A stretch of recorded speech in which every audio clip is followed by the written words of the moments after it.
মুর্শিদাবাদ লোকসভা কেন্দ্রের ৭৩ নম্বর রমনা বসন্তপুর প্রাথমিক বিদ্যালয়ের ১৭০ ও ১৭১ নম্বর বুথে ভোটারদের ভোটদানে বাধা, মারধর করা হয়েছে ভোটারদের বলে অভিযোগ। তৃণমূলের বিরুদ্ধে অভিযোগ তুলেছেন স্থানীয় বাসিন্দারা। বুথ জ্যাম করার চেষ্টায় বিশাল পুলিশ বাহিনী ধাওয়া করে দুষ্কৃতীদের এবং তাদেরকে ছত্রভঙ্গ করে। Bureau report, news UNI.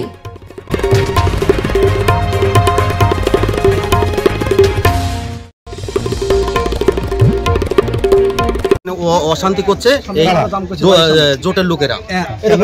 কত লোক দাঁড়িয়ে এখানে, আমাদের লোক কটা আছে এখানে।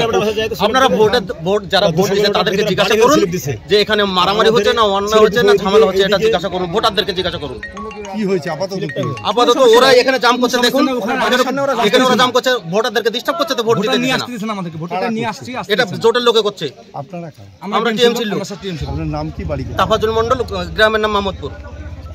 কংগ্রেসের জোটের এক লোককে মারধরের অভিযোগ তৃণমূলের। কেউ মারেনি, এরাই এখানে সন্ত্রাস সৃষ্টি করার জন্য এরা এখানে দাঁড়িয়ে আছে। এরা তাছাড়া আমাদের দিক দিয়ে কোনো সমস্যা নাই। ভোট একদম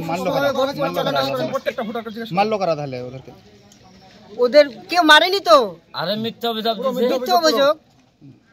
ভোট নাই কি নাম আপনার? রেন্টু ইসলাম। এখানে কোনো ঝামেলা না, শান্তশিষ্টভাবে ভোট আছে।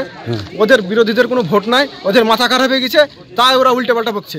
বিরোধীরা তো তৃণমূলের উপর অভিযোগ করছে। কোনো ভুল বার্তা, এসব ভুল অভিযোগ। এখানে ঠান্ডা হওয়া পরিবেশে ভোট হচ্ছে, কোনো সমস্যা নাই এখানকার ভোট। এখানে কোনো সময় আপনি দেখেন স্যার, প্রত্যেকটা ভোটারকে জিজ্ঞেস করেন এখানে কোনো সমস্যা আছে কি। ওরা অযথা মিথ্যা অভিযোগ। আপনার নাম? আমার নাম বাবর আলী শেখ।